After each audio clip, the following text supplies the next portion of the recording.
Okay, so it's good to be back here in Toronto specifically this night. I spent the weekend doing comedy in Niagara Falls over the weekend here, and I don't know if you've ever been to Niagara Falls. Anyone been to Niagara Falls before? It's awful. It's the worst. It's the most ugly. It's the ugliest place on earth. It's like I was there, and I was just like, if I was a native Canadian or Native American, I would be weeping at the thought of how this place was bastardized. It's crazy. It is hideous. It's like this crumpled up neon ball of garbage, the entire city. It's honestly the worst. It's just go there and be like, this is hideous. It's awful. And everyone is so depressed because they live there, and it's nuts. And right around the corner from our hotel where we were staying, there was literally it said world's largest exotic bird and reptile museum. And I was like, because 2 streams of water fall over some rocks, there is this exotic reptile and bird museum and a wax museum of criminals and haunted houses and stuff like that. Because some water falls over some fucking rocks, there is all of this shit. It's like, whatever. Anyway, so it was very, very depressing. I got back on Sunday, and I went and I spent it with a gentleman friend, because there is a gentleman in the picture.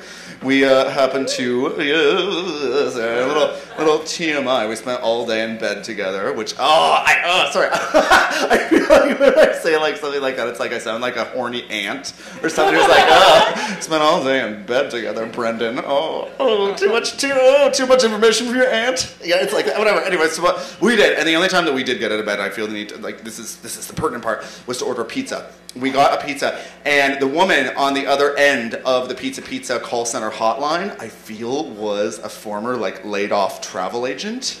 And I said, no, and I say this because she kept on really trying to sell us the goods and dumb it down. She was really trying to make a hard sell. We called her, and she was like, hello, and we were like, we just want a chicken bacon parm, or chicken bruschetta parm was the exact thing she wanted. And she was trying to sell it to us. She's like, okay, listen, okay, here, let me tell you, straight from you to me, little secret. Okay, here's the deal. We take that bruschetta off, we make it a 3-item or less classic, saves you 20% of the price. And we were like, oh, and she kept on going. She was like, and we add 2 Cokes to it, and a side salad, you get a 30% value on 10% of the price. And she kept on trying to use all this very hard sell lingo, and she was like, okay, look, little lesson from you to me, listen, here's how we're gonna do this. She was like, listen, okay, yeah, you wanna know what I think? Okay, here's what we're gonna do. Here's what I can do for you. She was doing a lot of that. It was a little, okay, give a little, take a little. That's what this is about. Listen what I can do for you. And a lot of that. And I was like, this lady was a laid-off former travel agent, because you know how the internet killed travel agents? And they needed somewhere to go, and so she went to Pizza, and she's eating pizzas now, and she's really still hungry for the sell. She's like, I'm gonna sell the fuck out of this pizza. And so she does, and at the end of it, she said, no, listen, okay, they're gonna tell you, those guys are gonna tell you it's gonna be 30 to 40 minutes, but you want my opinion? You wanna know what I think? I think it's going to be sooner. Yeah. So she was really I was so into it. And I just think we should all wish we were that into what we do. I do. Anyway, so that's that. And then, so then we got this pizza, and we ate the entire pizza, and promptly had messy, full-stomached pizza sex. It was terrific. We were just like pinatas full of digesting pizza. It was terrific. And it went to task. No messes to report. You'll be happy to know. Whatever. But then we watched 2 movies that night. 2 of my favorite movies. We watched Serial Mom and She-Devil. Has anyone ever seen those movies? Yes, yeah, and you know my cinematic oeuvre. But these are 2 terrific classic films from the 90s, and they're 2 films that also feature, I think, one of my favorite, and certainly one of the most prominent cinematic tropes of the 90s, of the early 90s films, and that is the angsty teenage daughter. You know, how every movie in the late 80s, early 90s had the angsty teenage daughter that was really oh God, oh Kevin, you're such a nuisance, to her little brother, and she'd be like, Mom, oh, what's the diff? You know, and they'd be It'd be like, oh, stop reading my diary, you little perv. You know, they'd be like, oh, I'm so angsty. Oh, take me to the Bon Jovi concert. And like, so stuff like that. And so like in Serial Mom, it was Ricky Lake's character, and in She-Devil, it was this Nicolette girl. But my favorite, like in the angstiest teenage daughter character of early 90s, late 80s films was that bitch in the John Hughes, John Candy movie, Uncle Buck, Tia. Do you remember Uncle Buck, Tia? Do you remember Tia? She was such a cunt. She was so angsty. I just rewatched it though, and she was so, like, this bitch had one mode. I don't even know what the actress's name is. I don't think she's done anything since it, but she had one mode. Like, John Hughes was like, action! And she went, okay. Like, this was her face, just like in that movie, I think she said, wow, you just don't get it, do you, Buck? 3 times. Like, you just don't get it, do you? And the only time she smiled was when she intercepted that phone call from Uncle Buck's, like, girlfriend Janine, who was like, hey, is Buck there? And then she told him that he went out with the across-the-street neighbor played by Laurie Metcalf, which is another thing I love about that movie, Uncle Buck, is that the slut was played by Aunt Jackie from Roseanne. That's an amazing thing about that movie. But, so she does. And so she literally gets the phone. It's like, this is one break. She goes from, she's like, oh, you want Buck? Sorry, he's not here right now. He went out with Marcy from across the street. They usually stay out pretty late. And she was such an evil cunt in that movie, and basically what I'm saying is she deserved to get date raped at the end of that movie. So that's it.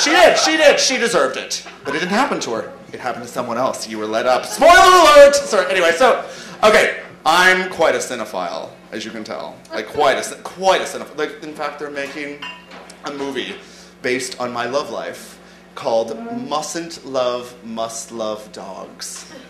And it's about a gay guy. They won't fuck anyone that likes that Diane Lane movie, Must Love Dogs. Has anyone seen that movie? It's the worst. It's the worst movie. Okay, there's a movie that I saw recently that's worse than that movie, and it was the Muppet movie, the new Muppet movie. Anyone see that? Yeah. Did you like it? Well, you're ambivalent to it. Okay, so that's elite. Whatever. It's just kind of there. I thought it was weak. Yeah, and I think anyone who liked that movie, and I'll say this right now, anyone who liked that Muppet movie liked it for the same reasons that non-abused relatives of sexual predators defend them and shame their victims, and that is because you are trying to preserve your nostalgia and protect your memories, and I think that's really selfish of you. Thank you. Yeah, I do. On the record.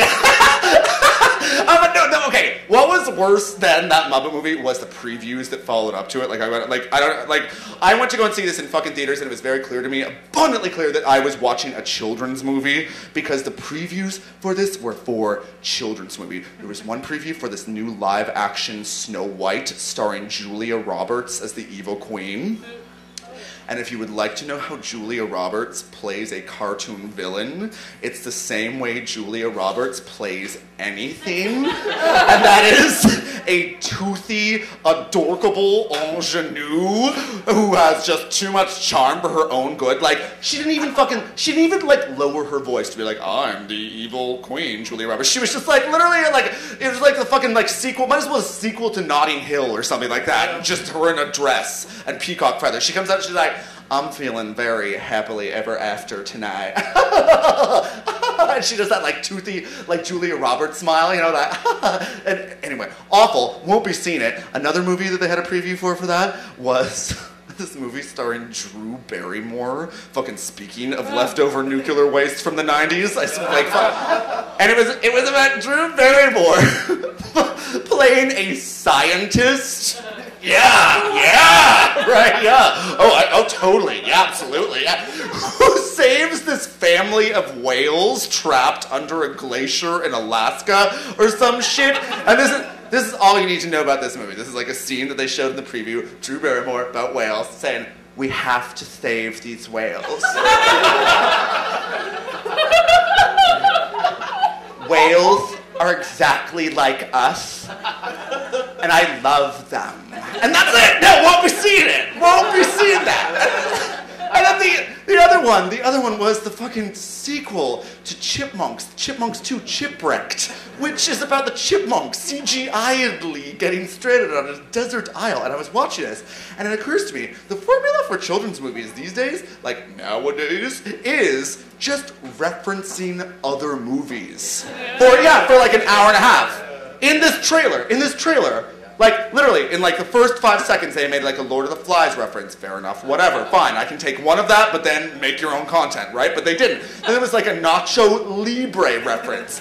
And then they sang Destiny's Child Survivor. And then they did the Bad Romance dance for no reason at all. And I was just like, fuck kids, movies suck.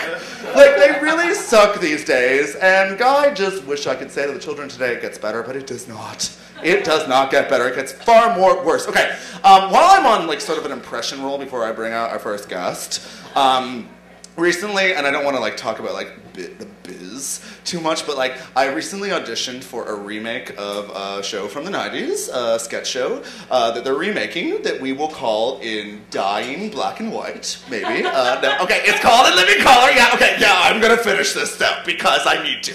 And for the audition, they were like I was like, no, I'm not gonna do this, no. They're only, like, searching for some sort of, like, you know, East Indian wunderkind in Canada, because of course they are, that's it. But I was like, oh, I can't turn this down, so I'm like, okay, I need to go and do this. And for the audition, they wanted 3 original characters and 3 impressions, and I was like, okay, well, I'm just gonna go do this, and I'm just gonna, like, I don't need to tell you that I don't exactly have a Bobby De Niro in the pocket to bust out. I was just like, so I'm just gonna do what's me. So this is what I did for my In Living Color audition. The character impressions that I did, and I was just like this. I was like, hi there, okay, so for my first, I'm Andrew Johnston, and I'll, you know, redact my agent's name and number from, but that's when you slay. And then I was like, here, my first impression is going to be Whoopi Goldberg as the moderator of The View, chiding people for texting on the toilet. Okay.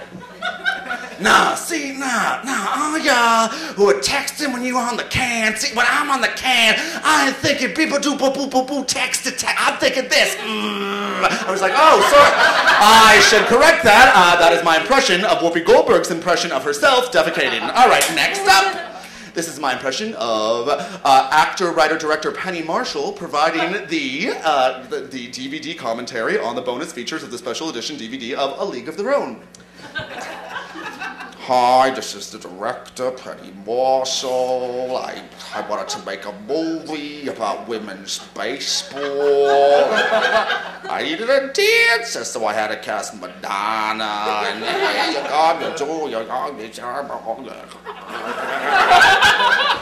And then I was like, and my final impression will be that of Oscar nominee for Robert Altman's MASH as Hot Lips Houlihan, right, of course.